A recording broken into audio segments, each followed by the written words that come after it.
Hello everyone, कैसे आप सब। एक बार पुनः से कोचिंग क्लासेस पर स्वागत है। उम्मीद करता हूं आप सब अच्छे होंगे, मस्त होंगे, बेहतर होंगे और आप सभी की पढ़ाई बेहतर चल रही होगी।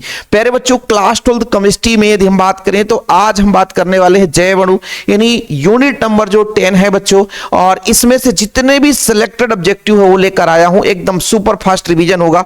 आप लोगों से गुजारिश है कि चैनल पे पहली बार आए हैं तो चैनल को सब्सक्राइब कर लें, क्योंकि लगातार आपके लिए बच्चों बोर्ड एग्जाम की तैयारी के लिए हम जितना भी हो सकता है इंपॉर्टेंट क्वेश्चन हो, क्वेश्चन आंसर हो, 2 अंक वाले क्वेश्चन, ऑब्जेक्टिव क्वेश्चन, सब कुछ आपको कराने वाले हैं। तो आप लोग यदि एमपी बोर्ड से हैं तो बिल्कुल चैनल को सब्सक्राइब कर ही लेना, क्योंकि ऐसा आप लोगों को फ्री में कंटेंट कहीं नहीं मिलेगा। यूट्यूब पे आप छान मारो, कितना भी देख लो, लेकिन हमारे बराबर कंटेंट यदि किसी ने दे दिया बच्चों तो हम पढ़ाना छोड़ देंगे, ये मेरा वादा है।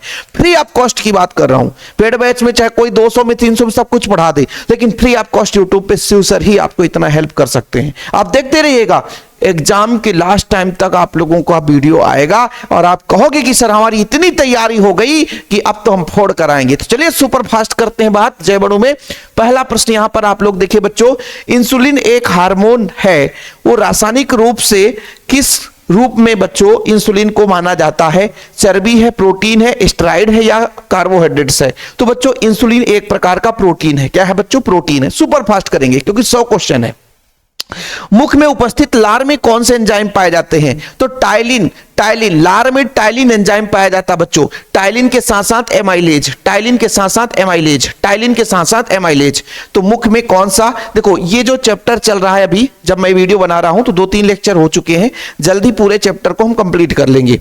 ठीक है, आंत में पाया जाने वाला एंजाइम है टाइलिन, लाइपेज, जाइमेज और एमाइलेज। तो बच्चों इसमें जो लाइपेज है वो आंत में पाया जाता है। लाइपेज कहां पाया जाता है? आंत में। और टाइलिन कहां पाया जाता है? लार में। याद रखिएगा, लार में टाइलिन और एमाइलेज, यानी मुख में टाइलिन और एमाइलेज। और बच्चों लाइपेज, जो लाइपेज है वो लाइपेज जो है आंत में पाया जाता है। कहां पाया जाता है? आंत में पाया जाता है। लाइपेज कहां पाया जाता है? आंत में पाया जाता है। लाइपेज कहां पाया जाता है? आंत में। याद रखिएगा बच्चों। ओके, विटामिन बी की कमी से, B for berry berry, vitamin B की कमी से, B for berry berry, B for berry berry, B for berry berry, B for berry berry. याद हो गया? विटामिन बी की कमी से बी फॉर बेरी बेरी।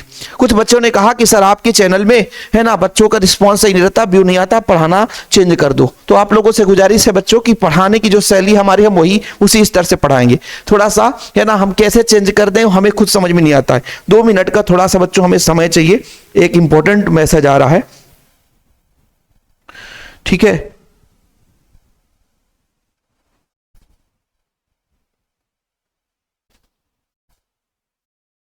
चलिए बात करेंगे बच्चों।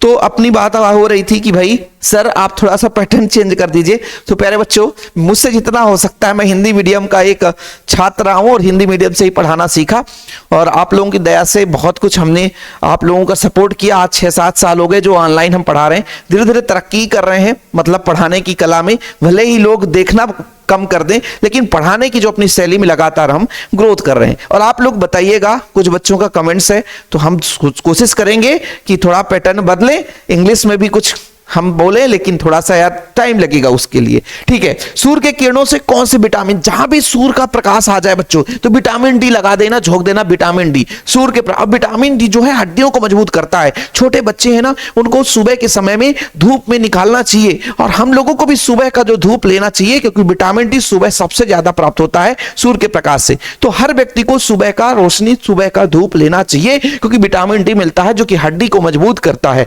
विटामिन सी जो है बच्चों की कमी से कौन सी रोगी होती है? विटामिन सी से सा से स्कर्वी। देखो ना, सा से स्कर्वी, सा से सा से स्कर्वी। तो विटामिन ए से हो जाएगा, ए से हो जाता हूं, विटामिन ए से, विटामिन बी से बेरी बेरी। ठीक है बच्चों, विटामिन डी से रिकेट्स हो जाता है, हड्डियों की जो कमजोर, जो बच्चे कुछ लोग ना पैर उनका सही नहीं होता, उन्हीं में विटामिन डी की कमी हो जाती है। ग्लूकोज में ऑक्सीकरण से कितना एटीपी? 38 एटीपी। ये आप 9th क्लास से पढ़ते आ रहे हो, 38 एटीपी। ग्लूकोज का जब ऑक्सीकरण होता है तो 38 एटीपी एनर्जी प्राप्त होता है। कितना बच्चों? 38 एटीपी। मानव रक्त में शर्करा, मानव रक्त में कौन सी शर्करा अधिकतम विद्यमान होती है? बताओ। लैक्टोज शर्करा होती है, लैक्टोज। याद रखिएगा बच्चों, ला से आपका लार, हर लार से खाना हम खाते हैं, वो आपका क्या बनाता है? एक प्रकार से पूरा लुगदी बनाता है, और उसमें जो शर्करा सबसे ज्यादा पाई जाती है वो आपका लैक्टोज। तो शरीर में रक्त में सबसे ज्यादा लैक्टोज होता है। क्या? लैक्टोज होता है, याद रखिएगा लैक्टोज। पॉलीसेकेराइड से मोनोसेकेराइड इकाई को बांधने की, देखो बच्चों कार्बोहाइड्रेट्स आपने पढ़ा ना, मोनोसेकेराइड सबसे सूक्ष्मतम इकाई, जब उनको बांधना है तो ग्लाइकोसाइड बंध लगेगा। एक मोनोसेकेराइड दूसरे मोनोसेकेराइड से बंधेगा तो ग्लाइकोसाइड बंध, कौन सा बंधो ग्लाइकोसाइड बंध। ठीक है बंधु, हाँ तो ग्लाइकोसाइड बंध कहीं पे है, हाँ ग्लाइकोसाइड बंध। भाई कार्बोहाइड्रेट्स के बीच जो बंध लगता है वो ग्लाइकोसाइड बंध लगता है। क्या मानव शरीर में संचित कार्बोहाइड्रेट्स कौन सा होता है, ग्लाइकोजन के रूप में होता है। कई बार क्वेश्चन पूछा गया एमपी बोर्ड में ग्लाइकोजन में। मानव शरीर में जो संचित कार्बोहाइड्रेट्स है, कार्बोहाइड्रेट्स किस रूप में रहता है बच्चों, तो ग्लाइकोजन के रूप में रहता है। डीएनए में उपस्थित पिरिमिडीन क्षारक की बात की जा रही है। क्षारक कौन कौन से है, तो थायमीन होता है और आरएनए में यूरेसिल होता है। तो थायमीन तो रहेगा ही रहेगा। जहां पे आपको थायमीन का और साइटोसिन का ग्रुप दिख जाए तो थायमीन और साइटोसिन। और जब हम आरएनए की बात करते हैं तो थायमीन की जगह यूरेसिल होता है। डीएनए में थायमीन, डा से था, याद रखिएगा बच्चों, है ना, था थायमीन। और अपना आरएनए में यूरे मतलब आर में यूरेसिल, याद रखिएगा। ओके ठीक, माइंड में फिट करता है थोड़ा सा आप लोगों को। भाई कितना आप लोग सोच कर याद करते हो। आरएनए में प्यूरिन क्षार, यहां पे प्यूरिन क्षार कौन सा होता है बच्चों, तो प्यूरिन क्षार आपका ग्वानिन है। हाँ ये प्यूरिन बेस है, ग्वानिन जो होता है प्यूरिन बेस है। रिकेट्स, जैसे रिकेट्स की बात आ गई, विटामिन डी में बताया था ना, विटामिन डी, हड्डियों का रोग किस विटामिन की कमी से होता है, विटामिन डी। भाई सुबह का समय में हमें विटामिन डी प्राप्त करना है तो सुबह का प्रकाश का किरण लेना चाहिए, चाहे वो व्यक्ति बुढ़ा हो, चाहे वो बुजुर्ग हो, चाहे नौजवान हो, चाहे आप लोग हो, युवा पीढ़ी हो, कोई भी हो, लेकिन सुबह का धूप लेना बहुत जरूरी है। दूध में उपस्थित डाइसेकेराइड कौन सा बच्चों, लैक्टोज पाया जाता है। दूध में क्या पाया जाता है, लैक्टोज। दूध में क्या पाया जाता है, लैक्टोज, लैक्टिक अम्ल, है ना, ध्यान रखिएगा बच्चों, है ना, लैक्टोज होता बच्चों। कौन ग्लिसराइड नहीं है, मतलब बसा, तेल, फास्फोलिपिड, साबुन जो है ग्लिसराइड नहीं है। ये क्वेश्चन भी एमपी बोर्ड में पूछा गया है, साबुन जो है ग्लिसराइड नहीं है। आधुनिक विज्ञान के अनुसार कार्बोहाइड्रेट्स क्या है, आधुनिक पॉलीहाइड्रोक्सी एल्डिहाइड और कीटोन, मतलब CHO जैसे आपका ग्लूकोज में होता है, और कीटो समूह होता बच्चों, ये आपका क्या होता है, कीटो समूह जिसमें होगा वो आपका क्या होगा, एक प्रकार से फ्रक्टोज होगा। तो ग्लूकोज या फ्रक्टोज मोनोसेकेराइड है, इनको जोड़ करके हम पॉलीसेकेराइड या डाइसेकेराइड बना सकते हैं। तो बच्चों पॉलीहाइड्रोक्सी एल्डिहाइड और कीटोन दोनों पाए जाते हैं, तो ए और बी दोनों सही है। तो आपका बच्चों ए और बी दोनों सही हो जाएगा। ओके चलिए आगे बात करते हैं बच्चों। पौधों की कोशिकाओं का महत्वपूर्ण कार्बोहाइड्रेट्स कौन सा होता है, पौधों में सेलुलोज पाया जाता है। पौधों में सेलुलोज पाया जाता है, इसलिए पौधे के तना जो है मजबूत होते हैं बच्चों। ठीक है, पौधों के तना क्या होते हैं, मजबूत होते हैं। याद रखिए पौधों में क्या पाया जाता है, सेलुलोज पाया जाता है। तो सेलुलोज राइट आंसर हो जाएगा। इंसुलिन की कमी से डायबिटीज होता है, मधुमेह, डायबिटीज, शक्कर की मात्रा ज्यादा नहीं खाना चाहिए जिसको डायबिटीज हो जाता है, क्योंकि ब्लड में ग्लूकोज की मात्रा ज्यादा होती है। इंसुलिन जो होता है ग्लूकोज को तोड़ता है, लेकिन जब इंसुलिन की कमी हो जाती है तो ग्लूकोज को तोड़ नहीं पाता है। ध्यान रखिएगा बच्चों, यानी इंसुलिन हमारे शरीर में कम होता है तभी डायबिटीज होता है। यानी हमारे शरीर में जो अग्नाशय आंत है, अग्नाशय से बच्चों क्या होता है कि इंसुलिन निकलता है। अग्नाशय से इंसुलिन निकलना कम हो जाता है तो हमें मधुमेह नामक बीमारी हो जाती है। इसलिए कई तरीके से योगा करना चाहिए जिसको डायबिटीज हो जाए, इंसुलिन की कमी हो जाए। तो ऊतकों का निर्माण किसके द्वारा होता है बच्चों, ऊतकों के द्वारा प्रोटीन से निर्माण होता है। प्रोटीन से ऊतक बनता है। ऊतक मतलब त्वचा, ठीक है। कोशिकाओं का समूह ऊतक कहलाता है। आरएनए में नहीं पाया जाता। देखो बच्चों जो थायमीन है वो आपके वो डीएनए में पाया जाता है, और यूरेसिल जो है वो आरएनए में पाया जाता है, आरएनए में, है ना। तो थायमीन जो है वो आरएनए में नहीं पाया जाएगा, तो थायमीन कहीं पे थायमीन जो है आरएनए में नहीं पाया जाएगा। यूरेसिल, एडेनिन, ग्वानिन, साइटोसिन ये सब पाया जाएगा। साइटोसिन भी होता है, यूरेसिल, एडेनिन, ग्वानिन और साइटोसिन। लेकिन जो थायमीन है वो बच्चों को किस में पाया जाएगा, थायमीन आपके डीएनए में पाया जाता है। और आरएनए, थायमीन की जगह यूरेसिल आरएनए में पाया जाता है। पौधों की कोशिकाओं का महत्वपूर्ण कार्बोहाइड्रेट्स कौन सा बच्चों, ये आप लोगों ने पढ़ ही लिया, सेल्यूलोज सबसे ज्यादा। इसलिए बच्चों पौधे का जो तना है कठोर होता है, इसलिए बोलते हैं भैया पौधा हम नहीं, चारा घास हम नहीं खा सकते क्योंकि सेल्यूलोज होता है, उसको हम पचा नहीं पाएंगे। लेकिन बच्चों गाय है, बैल है, भैंस, बकरी, ये सब सेल्यूलोज को आसानी से पचा लेते हैं, इसलिए पत्तियों का सेवन करते हैं। हिरण है, हरी पत्ती खाती है क्योंकि भाई वो पचा जाती है। लेकिन मनुष्य है ना, जो डंठल है उसको नहीं पचा सकता है। जैसे आप लोग देखते हो कि गन्ने से रस निकालकर मनुष्य पी लेता है, लेकिन उसी के गन्ने के छिलकों को है ना पशुओं को दे दो, आसानी से वो चबा जाएंगे आसानी से, क्योंकि उनकी पचाने की क्षमता है, वो सेल्यूलोज होता है उसमें।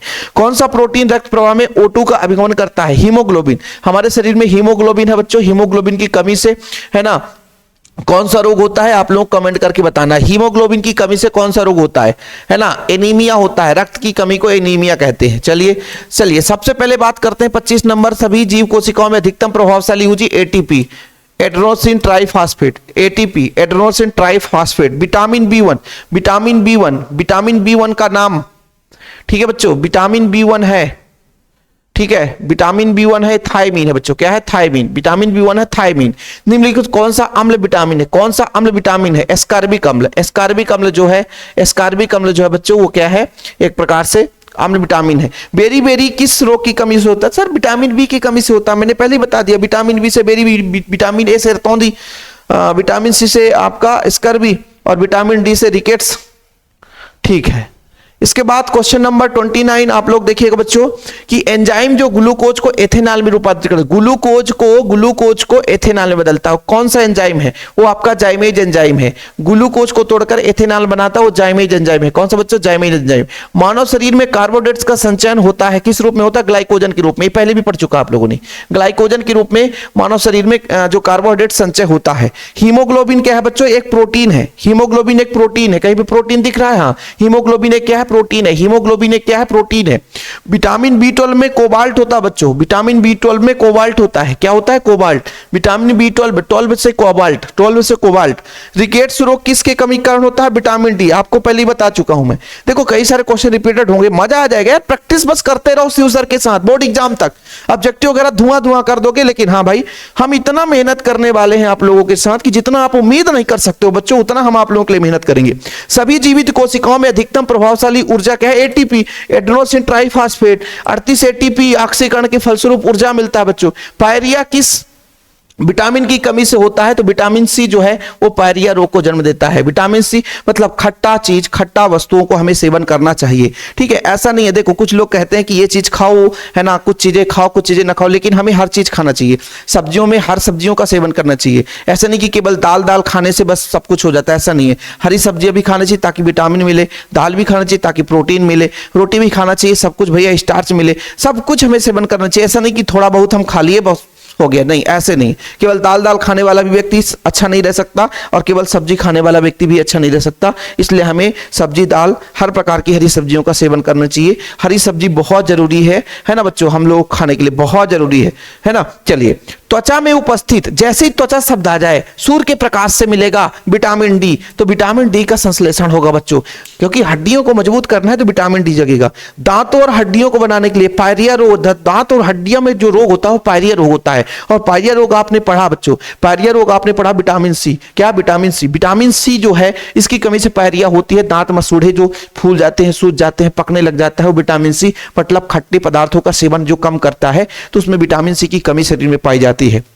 इसलिए हमें नींबू वगैरह समय समय पर खाना चाहिए। ऐसा नहीं कि ठंडी में निचोड़ कर नींबू पीने लग जाओ, फिर बाद में कह दो कि सर ने तो बोला था नींबू पीने के लिए, हमें तो ठंडी कर दिया, हमें तो नाक बहने लग गए, तो ये तो भाई गलत बात है ना। अभी नहीं, कम खाओ, थोड़ा कम खाओ, है ना। गन कार्टन नामक विस्फोटक बनाने के लिए किस कार्बोहाइड्रेट्स का प्रयोग किया जाता बच्चों, तो सेलुलोज का प्रयोग किया जाता। किसका, सेलुलोज। जल अपघटन पर मोनोसेकेराइड के 2 अणु देते हैं। देखो भाई, जल अपघटन, मोनोसेकेराइड जो होंगे जल अपघटन कर करके डाइसेकेराइड, 2 अणु मोनोसेकेराइड बनेंगे तो डाइसेकेराइड बनेगा। भाई आप लोगों को समझ में आना चाहिए थोड़ा बहुत कि 2 मोनोसेकेराइड आपस में जुड़ेंगे तो डाइसेकेराइड बना सकते हैं, 2 मोनोसेकेराइड बनेंगे तो डाइसेकेराइड बना सकते हैं। कितने क्वेश्चन आपने पढ़ा बच्चों, 35 क्वेश्चन तो आपके बहुविकल्पी थे, समझ में आया ना। तो भाई मोनोसेकेराइड के 2 अणु जब आपस में मिलते हैं तो डाइसेकेराइड बनाते हैं। एक एल्डोस तथा एक कीटोस मोनोसेकेराइड है बच्चों। तो यहां पर ग्लूकोज एक एल्डोस है और जो फ्रक्टोज है वो कीटोस है। मैंने आप लोगों को लेक्चर नंबर 2 में कराया था कि जो आपका ग्लूकोज है उसमें एल्डिहाइड है, एल्डोस हम कहते हैं उसको, और कीटो समूह होने के कारण उसे हम कीटोस बोलते हैं, फ्रक्टोस को। फ्रक्टोस में कीटो समूह तो कीटोस, एल्डिहाइड समूह है तो एल्डोस, क्या एल्डोस। रक्त का थक्का बनाने के लिए कौन सा विटामिन डी होता है बच्चों, उत्तर है विटामिन के। विटामिन के कारण रक्त में थक्का बनता है। जैविक प्रक्रियाओं का सुचारू रूप से संचालन करने के लिए विटामिन की आवश्यकता होती है। किसकी होती है बच्चों, विटामिन। इसलिए तो बोलते हैं कि हरी सब्जियों का सेवन करो। जो मांस मछली मुर्गे अंडे खाते हैं तो अच्छी बात है, उनके उसमें भर भर के विटामिन होता है। और आप लोग जरूर नहीं कि मांस खाओ तभी विटामिन मिलेगा, आप लोग बढ़िया अब देखो भाई, कुछ लोग विरोध ना करने लगे मांस, अरे भाई यहाँ 50% लोग मांस खाते हैं, है ना, 50% लोग मांस खाते हैं, मछली मुर्गे अंडे, यदि ना खाते तो मार्केट में इतना बिकता ही नहीं, और हर धर्म के लोग खाते हैं। तो इतना ध्यान रखना बच्चों कि जो खाते हैं उनके लिए ठीक है, और जो नहीं खाते तो सब्जियों का सेवन भर भर के करो ना, उसकी जगह दूध का सेवन भर भर के करो। दूध का सेवन, दूध से विटामिन भर भर के मिलता है बच्चों, है ना, तो ध्यान रखिएगा। सेल्यूलोज क्या है बच्चों? सेल्यूलोज किसका बहुलक है? तो beta D glucose. Beta D glucose जब बहुत सारे इकाई आपस में जुड़ जाते हैं तो सेल्यूलोज बनता है। देखो बच्चों, गाजर आम पपीता जैसे फल, गाजर आम पपीता, गाजर आम पपीता, इससे विटामिन ए मिलता है, लेकिन खट्टा आम खाओगे तो विटामिन सी मिल जाएगा। विटामिन ए की कमी से रतौंधी नामक यानी आंख में बीमारी आ जाती है, रतौंधी रात में दिखाई नहीं देता। प्रोटीन के विकृतीकरण से कौन सा संरचना प्रभावित नहीं करता? प्रोटीन का विकृतीकरण होता है बच्चों तो प्राथमिक जो संरचना है प्रभावित नहीं होता है, द्वितीयक और तृतीयक होते हैं, लेकिन प्राथमिक जो संरचना है वो प्रभावित नहीं होता है। प्रोटीन के विकृतीकरण से प्राथमिक संरचना प्रभावित नहीं होता है। ग्लूकोज 6 कार्बन युक्त मोनोसेकेराइड है। मोनोसेकेराइड, मोनोसेकेराइड मतलब सबसे सूक्ष्मतम इकाई। कार्बोहाइड्रेट्स का सबसे सूक्ष्मतम इकाई बच्चों मोनोसेकेराइड कहलाता है। क्या कहलाता है? मोनोसेकेराइड कहलाता है। अल्फा एमिनो समूह और डी कार्बोक्सिलिक समूह की परस्पर क्रिया से बनने वाला बंध जो है बच्चों, अल्फा एमिनो समूह और डी कार्बोक्सिलिक मतलब एक क्षारीय समूह है और एक आपका अम्ल है, जब आपस में क्रिया करता है बच्चों तो पेप्टाइड बंध का निर्माण करता है। कौन सा बंध? पेप्टाइड बंध। न्यूक्लिक अम्ल का प्रमुख कार्य क्या होता है बच्चों? प्रोटीन का संश्लेषण करना।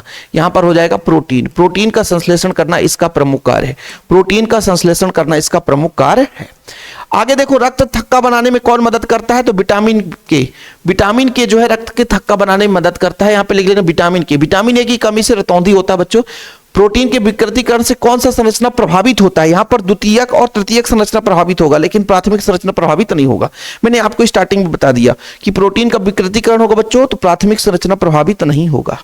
आप लोगों के मैसेज देखकर बच्चों लगते हैं कि भाई बहुत ज्यादा सपोर्ट कर रहे हो, लेकिन मैं क्षमा प्रार्थी हूं। जैसे कोई बच्चा नोट्स लेना चाहता है और उसको टाइम से मैं यदि कॉल रिसीव नहीं कर पाता हूं, रिप्लाई नहीं देता हूं, उसके लिए क्षमा प्रार्थी हूं। बाकी नोट्स वगैरह जो बच्चे लेना चाहते हैं तो मैं अपना पर्सनल नंबर शेयर कर दूंगा। कौन सा नंबर है सर? 9685 9685 29 91 49। सर चार्ज कितना लगता है? भैया मात्र 100 रुपए चार्ज लगता है। बढ़िया नोट्स आपको मिलता है। ऑल चैप्टर के नोट्स दिए जाते हैं शिव सर के द्वारा, है ना। तो प्रॉपर नोट्स लेना है तो इस नंबर पे कांटेक्ट कर लेना 9685 29 91 49। हाँ, ऑल टाइम में कॉल रिसीव नहीं करता हूं और बेफजूल मैसेज करने वालों को ब्लॉक करता हूं। आप लोगों को दो चीज आप लोग ध्यान रखिएगा, ऑल टाइम कॉल रिसीव नहीं होगा क्योंकि मैं भी बिजी रहता हूं। दैनिक जीवन में थंबनेल बनाना है, वीडियो एडिट करना है, वीडियो बनाना है, कंटेंट रेडी करना है, तो इसके लिए भी मैं दैनिक जीवन में बिजी रहता हूं। हाँ, मैं रिसीव करता हूं कॉल, लेकिन यदि आप किसी तरीके से रिसीव नहीं हो पाए तो कॉल बैक जरूर करता हूं जब खाली समय होता है। तो इस नंबर पे आप व्हाट्सअप कर सकते हैं, मैसेज कर सकते हैं। जब खाली होता हूं तो रिप्लाई जरूर देता हूं। हाँ, काम का मैसेज रहेगा तभी रिप्लाई आएगा। ऐसा नहीं कि आप कुछ भी मैसेज करते हो और रिप्लाई नहीं मिलेगा, ठीक है।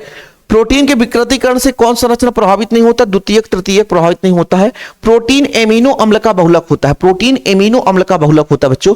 विटामिन ए की कमी से रतौंधी नामक बीमारी हो जाती है। रक्त के थक्का बनाने के लिए विटामिन की मदद करता है। आयोडीन की कमी से आपका घेंघा रोग होता है। आयोडीन की कमी से आपका घेंघा रोग होता है। आयोडीन की कमी से घेंघा रोग। कुछ क्वेश्चन रिपीटेड है तो परेशान मत होना, ठीक है। अगला, हार्मोन रक्त में शर्करा की मात्रा को संतुलित करता है। तो मैं आपको बताया कि इंसुलिन की कमी हो जाने से शरीर में ग्लूकोज की मात्रा बढ़ जाती है रक्त में, और ग्लूकोज को तोड़ने का काम करता है इंसुलिन। और भैया इंसुलिन यदि ऊपर से दे दिया तो ग्लूकोज की मात्रा समाप्त हो जाएगी और हम आसानी से मधुमेह से बच जाएंगे। तो भाई मधुमेह होने का पीछे का कारण क्या है ना, इंसुलिन ना होना, यानी डायबिटीज नामक बीमारी इंसुलिन की कमी के कारण होता है। तो भाई यहां पर बोला गया है कि हार्मोन रक्त में शर्करा की मात्रा को संतुलित करता है, तो वो इंसुलिन हार्मोन से क्या है बच्चों, इंसुलिन जो है क्या करता है, संतुलित करता है। ग्लूकोज के ऑक्सीकरण में एटीपी के कितने अणु उत्पन्न होते हैं? सर 38 अणु उत्पन्न होते हैं। प्रोटीन एमिनो अम्ल का बहुलक है। स्टार्च एक पॉलीसेकेराइड है, मतलब कई सारे मोनोसेकेराइड के अणु आपस में मिलते हैं तो पॉलीसेकेराइड का निर्माण करते हैं। तो ये आपके 29-30 क्वेश्चन हो गए, मतलब 60 क्वेश्चन आपने कर लिया। अब 15 क्वेश्चन आपके बच्चों सही जोड़ी में है। 5-5, 6-6 क्वेश्चन है, तो 15 क्वेश्चन है, इसको अपन लोग देखते हैं। देखो बच्चों, सबसे पहले बात करते हैं, इधर भी देख लिया करो। इधर ग्लूकोज क्या है बच्चों, एक सबसे सूक्ष्मतम इकाई है। कार्बोहाइड्रेट्स का सबसे सूक्ष्मतम इकाई है, जिसका सूत्र होता है C6H12O6। सही है सर, है ना। तो ये आपका मोनोसेकेराइड हो जाएगा। कहीं पे मोनोसेकेराइड है, मोनोसेकेराइड हो गया। सुक्रोज जो है बच्चों, सुक्रोज है C12H2211। तो दो मोनोसेकेराइड आपस में मिल रहते हैं, ग्लूकोज फ्रक्टोज से मिलकर के सुक्रोज बनता है, तो ये डाइसेकेराइड क्योंकि दो से मिलकर बना होता है। सेल्यूलोज बच्चों, कई सारे मोनोसेकेराइड आपस में मिल रहते हैं। पौधों में पाए जाते हैं, तो ये आपका पॉलीसेकेराइड हो जाएगा। फिर आपका बच्चों ग्लाइकोजन जो होता है वो आपका ग्लाइकोजन जो होगा वो विषम पॉलीसेकेराइड हो जाएगा, और एंजाइम जो होता है वो प्रोटीन के रूप में होता है, एंजाइम जो होता है प्रोटीन के रूप में होता है। चलिए आगे बात करते हैं बच्चों। यहां पर देखो बहुत सरल है, दूध जो हो जाएगा बच्चों, दूध जो हो जाएगा लैक्टोज पे जाएगा, ठीक है। लैक्टोज तो 2 है सर, लैक्टोज 2 है, लैक्टोज 2 जगह है, कोई बात नहीं है। बैलिन जो है बच्चों ए एमिनो अम्ल है, ठीक है। विटामिन, विटामिन यहां पे कहीं पे दिख रहा है, विटामिन, विटामिन क्या करता है, विटामिन की कमी से अरक्तता, ठीक है, ये सही है। राइबोज शर्करा, राइबोज शर्करा, शर्करा राइबोज जो है वो क्या करता है, स्टार्च का शर्करा में परिवर्तित करता है बच्चों, ये भी आपका सही हो सकता है। राइबोज शर्करा किस पे चला जाएगा, राइबोज शर्करा थोड़ा सा डायस्टेज एंजाइम जो है बच्चों, ये स्टार्च को, डायस्टेज एंजाइम जो है स्टार्च को शर्करा में बदलता है। और विटामिन ई की कमी से अरक्तता रोग होना चाहिए, विटामिन ई की कमी से, हाँ, बंधता रोग, बांझपन, ये हो जाएगा। तो आपका हो जाएगा बच्चों राइबोज शर्करा, ये हो जाएगा, लैक्टोज में हो जाएगा, ठीक है। हीमोग्लोबिन, हीमोग्लोबिन भाई रक्त में पाया जाएगा, हीमोग्लोबिन एक प्रोटीन है, हीमोग्लोबिन एक क्या है, प्रोटीन है। लैक्टोज किस में पाया जाता है, दूध में पाया जाता है, ठीक है बच्चों। ग्लूकोज एक मोनोसेकेराइड है, ठीक है, ग्लूकोज एक मोनोसेकेराइड है। बैलिन जो है अमीनो अम्ल है, बैलिन जो है अमीनो अम्ल है। और राइबोज शर्करा आरएनए में पाया जाता है, राइबोज शर्करा, डीऑक्सीराइबोज शर्करा डीएनए में पाया जाएगा, और राइबोज शर्करा आपका आरएनए में पाया जाता है। कितने क्वेश्चन हो गए बच्चों, 30 दूना 60, 15 75 क्वेश्चन हो गए आप लोगों के लिए, 75 क्वेश्चन हो चुके। अब एक वाक्य में उत्तर दो, कितने क्वेश्चन यहां पे लाया है, 15 क्वेश्चन, 75 15 90 हो जाएंगे, 90 क्वेश्चन आप लोगों के लिए आज का क्वेश्चन है ना। फटाफट करो, सुपर फास्ट रिवीजन करो एकदम फटाफट। जैविक क्रियाओं को उत्प्रेरित करने वाले रसायन, ग्लोब्यूलर प्रोटीन आपका बच्चों जैविक क्रियाओं को नियंत्रित करता है, वो आपका एंजाइम कहलाता है, ठीक है। क्या कहलाता है, एंजाइम। विटामिन जिसका रासायनिक नाम रेटिनॉल है, वो कौन सा विटामिन है, विटामिन, चलो इसको छोड़ते हैं, फिर बात करते हैं। कार्बोहाइड्रेट्स की बजाय वह इकाई जो शरीर को ऊर्जा प्रदान करता है। कार्बोहाइड्रेट्स, कौन सा कार्बोहाइड्रेट्स है बच्चों, कौन सा कार्बोहाइड्रेट्स है जो ऊर्जा प्रदान करता है, वो आपका ग्लूकोज है,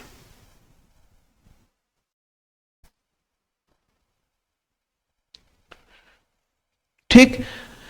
ग्लूकोज में ऑक्सीकरण कहलाता है क्या बच्चों, कोशिका में ग्लूकोज का ऑक्सीकरण श्वसन कहलाता है। और रेटिनॉल विटामिन ए का नाम बच्चों, विटामिन ए का नाम है रेटिनॉल, ठीक है। जल में घुलनशील विटामिन क्या है, विटामिन बी और विटामिन सी जल में घुलनशील होते हैं। वसा में कौन कौन घुलते हैं, तो आपके बी और सी को हटा दो, बाकी सब जल में, जैसे आपका ए हो गया, फिर आपका डी हो गया, ए बी सी डी, ई हो गया और के हो गया, ये सब के सब विटामिन ए डी बी के है ना, ई के जो है विटामिन जल में जो वसा में घुलनशील है, और विटामिन जो जल में घुलनशील है वो बी और सी है बच्चों। रक्त का थक्का बनाने के लिए कौन सा प्रोटीन उत्तरदायी है, फाइब्रिनोजेन। अंदर से जब रक्त बाहर आता है, जैसे हमारे शरीर में घाव लग जाती है, घाव लग जाती है देखते हो तो 5 मिनट के अंदर रक्त का थक्का बन जाता है, तो फाइब्रिनोजेन, फाइब्रिनोजेन जो प्रोटीन है वो रक्त का थक्का बनाने में मदद करता है।